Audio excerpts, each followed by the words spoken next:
We've talked a lot about marketing and particularly marketing with AI on the Wealth Ability Show. Today, we're going to take a very practical example. We're going to we got a special guest. Sara Nay is our guest. She is all about AI and marketing and kind of completely breaking the mold of the marketing business. Her book is Unchained, Breaking Free from Broken Marketing Models.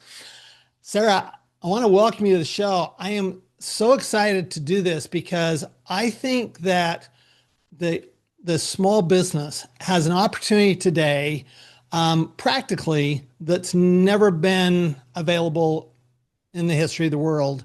And it's an opportunity to really take control of your own marketing, not have to rely on other people, not have to be paying these big fees to outsource people.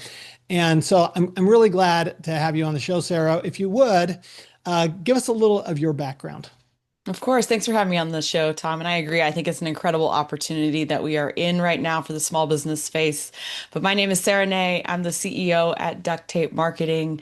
Been with the company for about 16 years. Over those years, I've worked with thousands of small business owners. And I'm absolutely passionate about marketing strategy and now the integration of AI. I love it. Okay, so what I want to do is I actually want to walk through. I have a business that's a fairly young business. Okay. One of my businesses, it's a franchise, and I'm not an expert in franchising, right? And so we actually have to market the franchise is a franchise of tax advisory CPA firms. We have currently 11 franchisees. Just kind of lay this out to everybody. It's called TFW Advisors, and what we've never done before is really market heavily to CPAs who are our potential franchisees, right? Okay. And it's a unique group. We sometimes say that CPA stands for cheapest people in America. So there, I mean, we're unique. I'm a CPA. It's a unique industry.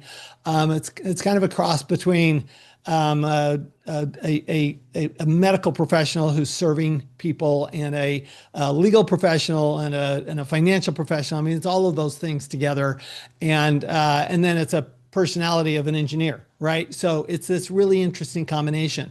So what I kind of want to walk through is, okay, so we're actually now developing our whole marketing plan, marketing strategy for attracting franchisees. Okay. So what I want to do is I want you to walk through is just the steps. I mean, I get you're not going to, give us the answers, but what I'm looking for is we have a full-time marketing director. So we have somebody, and she's very good. So I have the bodies. Okay. What we don't have is the data. We don't have, okay, how do we market to these people? How do we reach these people? How do we message properly to these people? So if we can, do you mind, can we kind of walk through what steps you go through? Because what steps you're going to put me through is what steps our listeners are going to go through in order to actually develop that marketing strategy and use AI to actually help develop that strategy and actually help you carry it out. Yeah, absolutely. It's a great example to walk through. So I appreciate you presenting that. And so, with any business, if you're thinking about a marketing strategy, first you need to take a step back and actually think about what's the business strategy first before you can even start thinking about marketing strategy. And so, what are your mission, vision, values? What's your current revenue? How many franchise locations do you currently have? Where do you want to expand to over the next year, the next 3 years, the next 5 years? And so, really, you need to do that deep thinking before you can then say, okay, let's think marketing, because those decisions and conversations should guide what you do from a marketing perspective moving forward. So that's step one. And then once you've done that thinking, then it's time to start thinking about, okay, now that we know where we're trying to go as a business, what do we need to do from a marketing perspective? And so when you're starting with marketing strategy, the first step is auditing what you currently have today. What do you currently have from a branding and marketing perspective in place, and just kind of get your baseline foundational where you're at today, because then you know where to build from. And so after you do that initial audit, the next step that we typically recommend in marketing strategy is doing additional research. And so one of the things that we always recommend is doing competitive research. So who else is already trying to sell to these CPAs, and targeting them? And they can be direct competitors or people, offering different services. But research is an important piece of it because you need to understand how your offer is different from all of your other competitors out there. And so, leaning into AI with competitive research, there's a lot you can do manually by looking at websites and doing a bit of research yourself and having conversations with prospects and clients and hear, who else is selling to them. But also, ChatGPT deep research reports is an incredible tool where you could go to ChatGPT. You can say, here's my business. Can you identify my top competitors?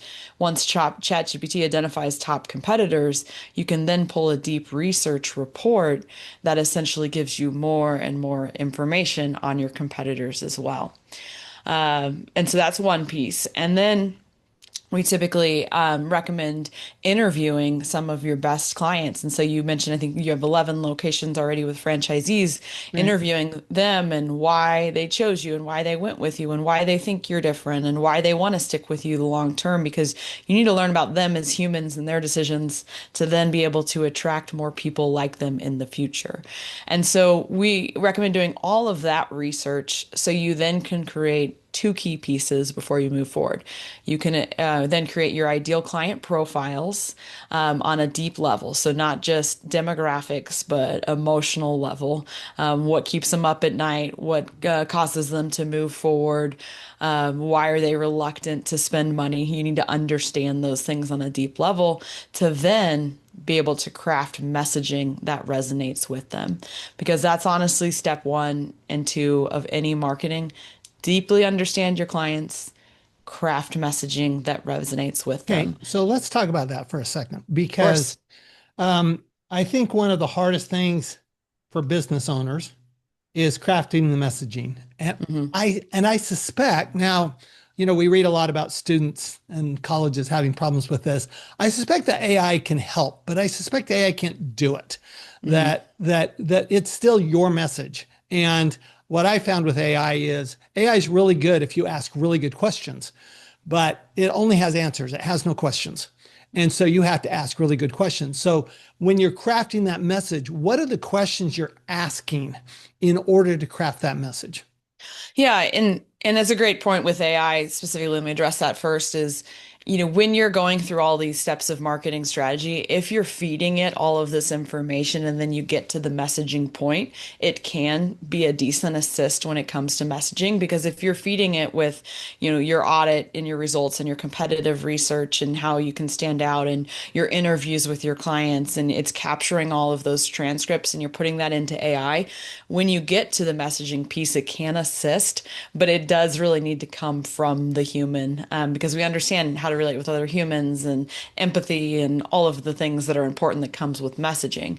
But really, what you're trying to ask when you're working on messaging is, how are you different? And what transformation can you take people on? And that's really the deep thinking that you need to do. But again, all of the things leading up to the messaging piece that you would do when you're working on a marketing strategy should be guiding you throughout the whole entire process. And so with the client interviews, for example, you want to ask things like, why'd you decide to go with us, and how are we different than competitors, and where were you before you joined us and where are you now? What's the transformation we took you on? Because you're trying to uncover that information to then put it into messaging moving forward. But those are really the things you need to think about: is how are we different, and then what transformation are we taking people on? Okay, so we've got the how different, what transformation. I get that. So there's the crafting the messaging. What's the next step? Yep. So that's all what I consider research phase of strategy. And once you Okay. nail those components, then you can shift into the planning phase of strategy. And Okay. so we know who we're targeting. We know what message makes sense. Now we have to think through how are we going to actually reach these people. And so the first step of the planning phase of strategy, which we typically recommend, is mapping out something called the marketing hourglass. It's one of our frameworks. Essentially, that's mapping out how can you get people to know, like, trust, try, buy, repeat, and refer your business. And so if you think about that, you're really thinking about marketing with know, like, trust. You're thinking about sales with try and buy, and you're thinking about customer service with repeat and refer. And if you can create a great experience for prospects and clients throughout all of those phases, they ultimately become referral sources for you, which are the best possible leads you can get. And so when you're mapping out the hourglass for your business, you want to think through, what are we currently doing in these stages and where are our gaps? Because then that should guide what you focus on from a marketing perspective moving forward.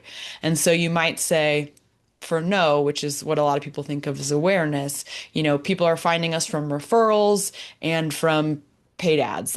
Those are two random examples, but we don't really do much in terms of strategic partnerships yet. We're not doing anything in terms of print or email marketing. And so you might be able to uncover, we're doing these couple things, but now that we know our target audience and where they hang out online and how they make decisions, we should be doing these other things as well. And so that's where you really are able to guide your marketing initiatives moving forward, is to build out your marketing hourglass. And so you have a great experience in all of the steps and stages. Did you have a question there before I No, go keep on? going. I'm anticipating, and keep going. You're Okay. doing great. Okay. And then after the marketing hourglass is built out, then we typically recommend thinking about content. So we know we want to be on these channels with this focus. What should we do from a content perspective? What types of content should we write on what channels? And then we typically recommend mapping out, what are your 4 to 6 biggest growth priorities over the next 3 months, and then putting that all into an execution calendar. And the goal with the execution calendar then is you're listing out things like reoccurring tasks, like we're going to send a newsletter and we're going to blog and we're going to focus on SEO and social, but you're also mapping out growth priority projects, which might be rebuilding your website or launching paid ads, or whatever it might be, and those should be drawn from what you did in the marketing hourglass exercise.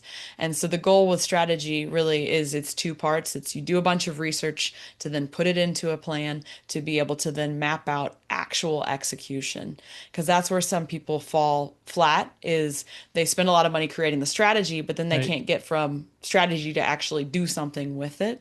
Or where other people fall flat is they just create a list of tactics or the execution calendar, but they haven't done the strategy on the front end, so they're playing the guessing game. So you really need to have the research in place to then support the plan creation moving forward.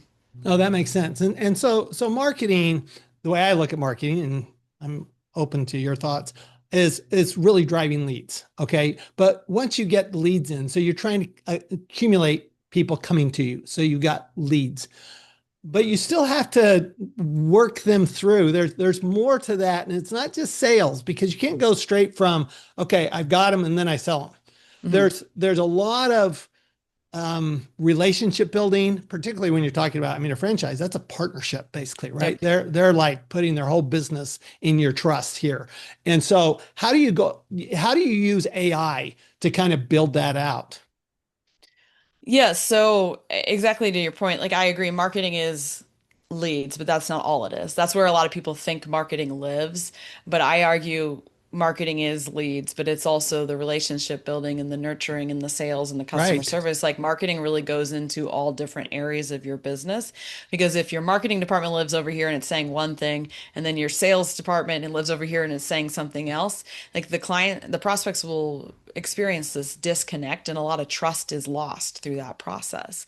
And so, as you said, if you're selling a franchise opportunity, it is a potentially a big shift or a big change for someone. And so a lot of trust needs to be built in the front end. And so that's why the first part of the hourglass is know, like, trust, because you're building relationships, you're nurturing along the way. And so it's really important, because that's where a lot of people have gaps in their hourglass. They'll think, oh, we'll get people to know us and then they'll hopefully buy some stuff. And it's like, I mean, maybe if you have simple product that you're selling. But if it's this high trust like you are, then there needs to be a lot of education along the way. And so, how can AI assist with that? One of the things that we do is for a lot of our clients that are selling high trust things is we'll record 100% of sales calls with permission, of course, and then we'll use those transcripts to then train AI. And so we'll take a transcript, we'll put it into AI, and we'll have AI and analyze the transcript for, what were the pain points, what were the hesitations, what were the questions that were asked, what are the transformation they're hoping to go on if they move forward with our franchise opportunity. And so then you're able to say, okay, what are some marketing messages and content that we should create to help address these pain points and concerns before someone new even gets on a phone call with us moving forward. And so you're able to take those sales call recordings, have marketing recommendations, and then write marketing content to address those pain points, to build trust, to establish yourself as an authority before they even get on a call with you. Right.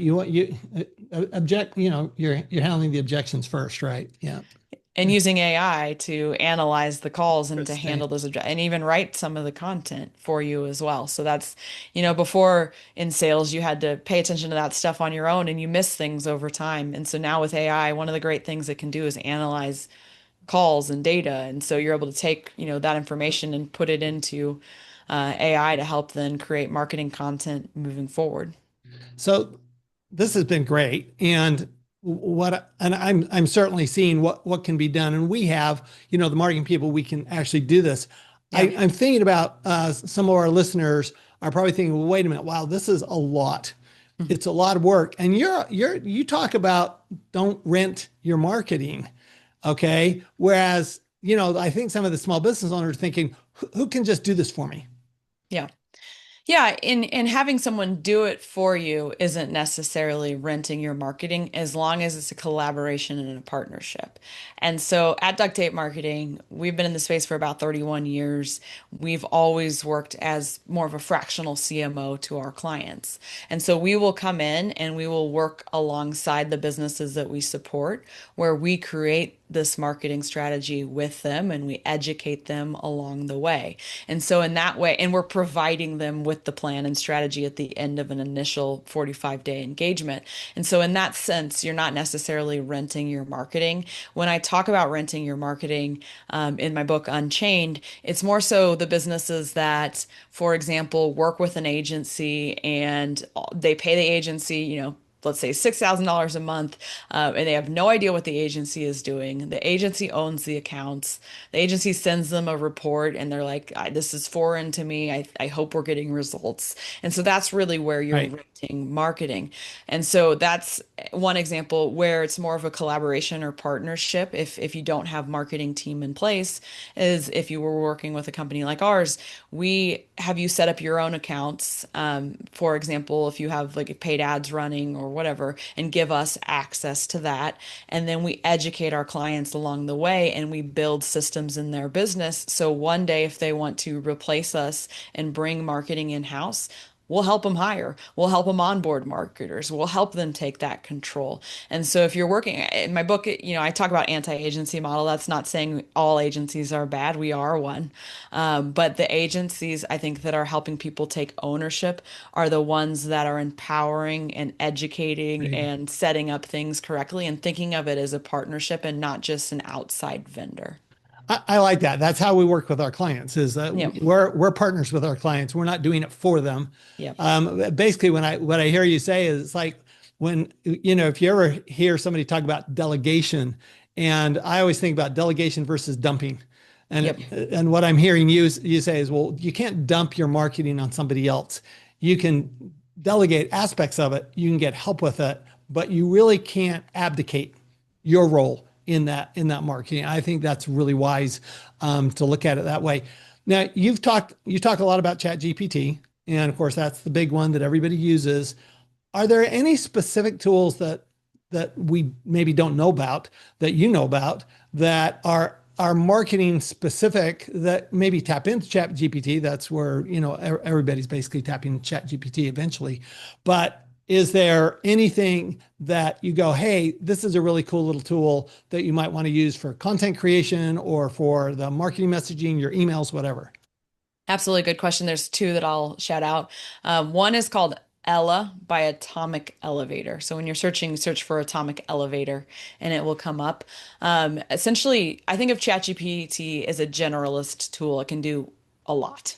Ella is a marketing tool built for marketing purposes only by marketers. And so that's where it's different. When you sign up or move forward with Ella, they have a pretty extensive onboarding experience where you build out a brand bot for your brand. And so then when you're ready to actually start executing within Ella, it is fully trained on your company and it's fully trained on marketing best practices. So honestly, it's great for franchises because you could build out a brand bot and then bring it to all of Awesome. your locations. And it puts a lot of guardrails around what each location would ultimately do. And so that is absolutely one of my favorite tools for marketing. And then once it's built out, you can do everything from helping with strategy, but also a lot of execution. So landing pages, ads, social media, emails, all of the really content creation. So that's a great platform. Another one that is a great tool that we've been using more is called Search Atlas. That's an SEO specific tool Hmm. that you basically install on your website, and it can help you optimize the website from an SEO I perspective love it. using AI. So those are two that I absolutely would take a look at. I love it. Thank you so much. Sarah, it's been a whirlwind. It's been an enormous amount of information and so practical, and love that. The book is Unchained, Breaking Free from Broken Marketing Models. And this has been Sara Nay from Duct Tape Marketing, right? Not Yep. duct tape, but Duct Tape Marketing. And any final words for our listeners? I would just say, as Tom mentioned, it feels like a lot when I talk through strategy. It's a lot of work, but honestly, when you take a minute to go through creating your business strategy and your marketing strategy, it does take, 30 to 45 days, but you're setting yourself up for long-term success. And where a lot of people end up wasting a ton of money, effort, energy, time on marketing is when they just dive into the tactical things. So take a moment to pause, think long term, and that's where you'll see true growth happen. I love it. And I love the idea of strategy. That's what we do, tax strategy. I love marketing strategy. I love the combination between strategy and implementation. Duct tape marketing. Go check them out. And remember, marketing is not just marketing, it's also sales. And when you do that, you're going to make way more money and pay way less tax. We'll see you next time on The Wealth Ability Show. Thank Thanks. you. Thanks for listening to The Wealth Ability Show. If today's episode gave you a new perspective, remember this: the tax law is not your enemy. It's a roadmap. And when you know how to follow it, you can build real, lasting wealth. If you're a business owner or investor who's tired of overpaying taxes, the Wealth Ability Accelerator is your next step. You'll have the opportunity to work directly with me for 80% less than my standard rate. And I'll personally guide you through how to change your facts so that you can change your tax. Go to wealthability.com/bonus and apply today. Remember, it's not just what you make, it's what you keep.